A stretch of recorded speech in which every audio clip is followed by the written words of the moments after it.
Welcome to Nerdy Side, Chapter 9, Ray Optics. चलिए start करते हैं। Section 1 Ray Optics Basics Overview। तो सबसे पहले डायरेक्ट पॉइंट पे आते हैं।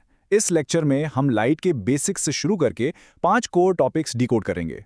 रिफ्लेक्शन और स्फेरिकल मिरर्स, रिफ्रैक्शन जिसमें स्नेल्स लॉ आएगा, the famous total internal reflection यानी TIR, और फाइनली लेंसेज और ऑप्टिकल इंस्ट्रूमेंट्स। एकदम टू द पॉइंट चलेंगे ताकि आपके नोट्स इजीली बन जाएं।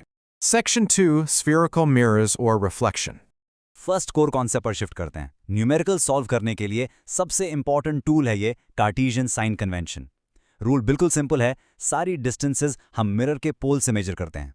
इंसिडेंट लाइट की डायरेक्शन में जो भी डिस्टेंस जाएगी वो पॉजिटिव होगी और लाइट के ऑपोजिट डायरेक्शन वाली सारी डिस्टेंसेस नेगेटिवली जाएंगी। ऊपर की तरफ हाइट्स पॉजिटिव, नीचे की तरफ नेगेटिव। इसे बिल्कुल दिमाग में सेट कर लो। अब इन दोनों क्रूशल फॉर्मूलाज को कंपेयर करते हैं। मिरर इक्वेशन में बीच में प्लस आता है, 1/v + 1/u = 1/f, जबकि थिन लेंस फॉर्मूला में माइनस आता है। फोकल लेंथ f का साइन रूल दोनों के लिए बिल्कुल सेम है। कॉन्केव मिरर हो या कॉन्केव लेंस, f हमेशा नेगेटिव रहेगा। कॉन्वेक्स मिरर या कॉन्वेक्स लेंस के लिए f हमेशा पॉजिटिव होगा। ये छोटा सा डिफरेंस स्टूडेंट्स एग्जाम में अक्सर भूल जाते हैं, इसको हाईलाइट कर लेना।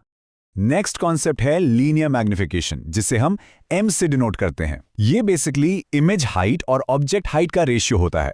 अगर मैग्निफिकेशन नेगेटिव है मतलब इमेज रियल और इन्वर्टेड है, और पॉजिटिव है तो वर्चुअल और इरेक्ट। अगर यहां तक कॉन्सेप्ट क्लियर लग रहा है तो कमेंट्स में हाइप कर देना। Let's keep the energy high. Section 3 Refraction and Snell's Law।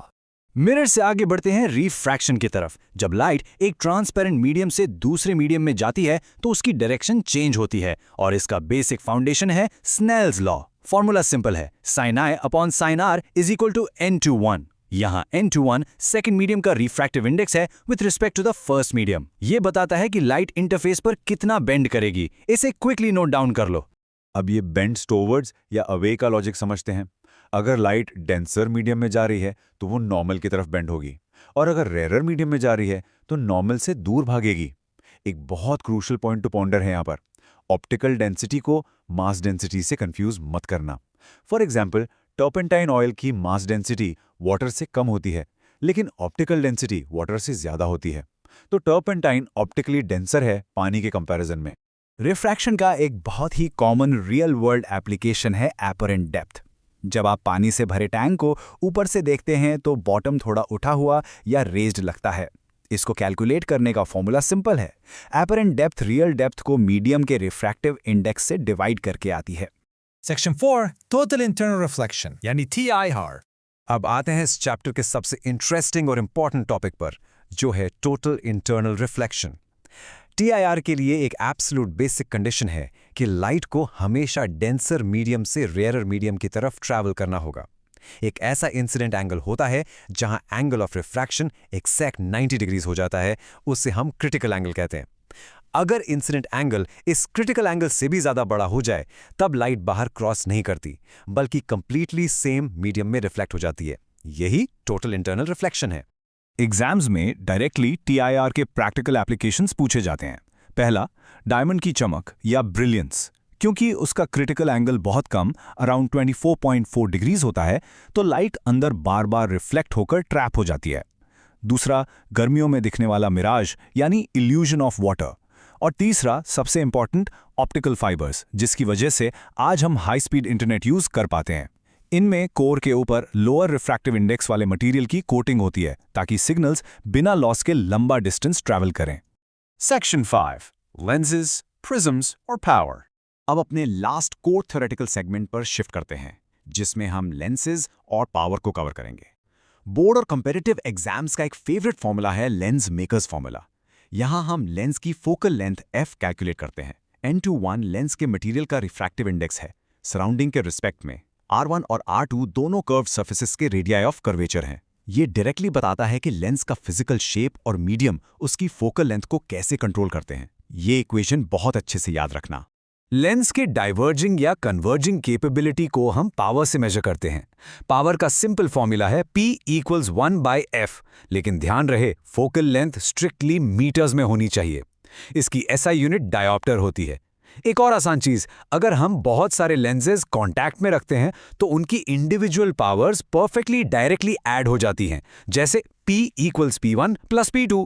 अगर लेक्चर हेल्पफुल लग रहा है तो एक बार हाइप जरूर करना। Section 6 Numerical Approach। थ्योरी और फॉर्मूलाज कवर हो गए। अब एक्चुअली न्यूमेरिकल्स को अटैक कैसे करना है वो फ्रेमवर्क समझते हैं, क्योंकि फाइनल स्कोर यहीं से बूस्ट होगा। न्यूमेरिकल्स में फंसने से बचने के लिए ये एग्जैक्ट 4 स्टेप फ्रेमवर्क फॉलो करो। सबसे पहले क्वेश्चन को केयरफुली रीड करके नोन वैल्यूज एक तरफ लिखो। दूसरा, कार्टेशियन साइन कन्वेंशन बिना भूले अप्लाई करो। ये साइन छूटा तो आंसर पक्का गलत आएगा। तीसरा, ध्यान से देखो मिरर पूछा है या लेंस, और सूटेबल फॉर्मूला पिक करो। लास्ट में जल्दबाजी मत करो, स्टेप बाय स्टेप सॉल्व करो और फाइनल यूनिट वेरीफाई जरूर करो। Section 7 Exam Tricks and Mistakes। Lecture wrap up करने से पहले सबसे कॉमन पिटफॉल्स और मिस्टेक्स देखते हैं, जहां हाई प्रेशर में स्टूडेंट्स के मार्क्स कटते हैं। एग्जाम हॉल में ये गलतियां सबसे ज्यादा होती हैं। ध्यान रखो, यूनिट कन्वर्जन मत भूलना, जैसे सेंटीमीटर्स को मीटर्स में बदलना, स्पेसिफिकली पावर निकालते वक्त। साइन मिस्टेक्स, याद रहे ऑब्जेक्ट डिस्टेंस U लगभग हमेशा नेगेटिव लिया जाता है। फॉर्मूलाज में प्लस और माइनस का कंफ्यूजन रहता है, तो मिरर इक्वेशन और थिन लेंस फॉर्मूला को आपस में मिक्स मत करना। और सबसे कॉमन, लेंस की पावर निकालने के लिए फोकल लेंथ को फॉर्मूला में डालकर इन्वर्ट करना कभी मत भूलना। तो इस लेक्चर में हमने रे ऑप्टिक्स के कॉन्सेप्ट्स, इंपॉर्टेंट फॉर्मूलाज और न्यूमेरिकल अप्रोच कंप्लीटली रिवाइज कर लिए। जाते जाते एक कंसेप्चुअल क्वेश्चन दे रहा हूं जिसे आपको सोचना है। अगर एक कॉन्वेक्स लेंस को पानी में पूरी तरह डुबो दिया जाए तो उसकी फोकल लेंथ पर एग्जैक्ट क्या असर पड़ेगा? लेंस मेकर्स फॉर्मूला दिमाग में लाओ, रिफ्रैक्टिव इंडाइसेस को कंपेयर करो और सोचो।